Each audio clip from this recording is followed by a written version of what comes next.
my track and field girlies at? Track and field right now having such a golden era moment. As somebody who's been very much a part of the scene to cover track and field more, it's not just an Olympic sport. These athletes are competing year round in different places. They're training, working multiple jobs because, of course, they don't get paid enough. Things are changing with leagues like Athlos and Grand Slam Track to give track and field athletes more visibility. They deserve it. One of those athletes who is fighting for that consistently is Faith Kipyegon.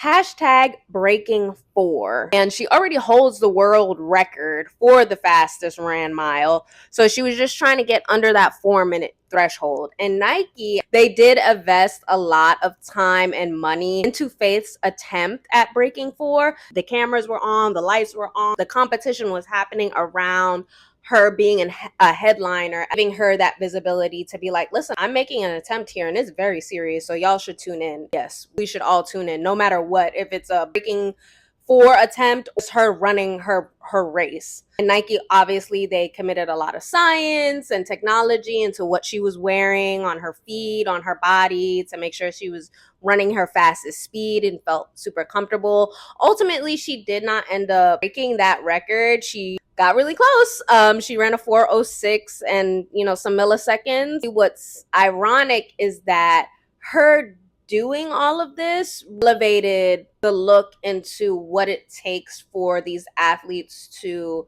just excel and get better. And a week later, Faith was competing at the Prefontaine Classic, which is one of the largest global track and field events, one of the most amazing track facilities. If you haven't been and you want to go visit Oregon, or you visit Hayward Fields, at this classic, Faith was able to break her 1,500 meter record. Of course, she already held the world record.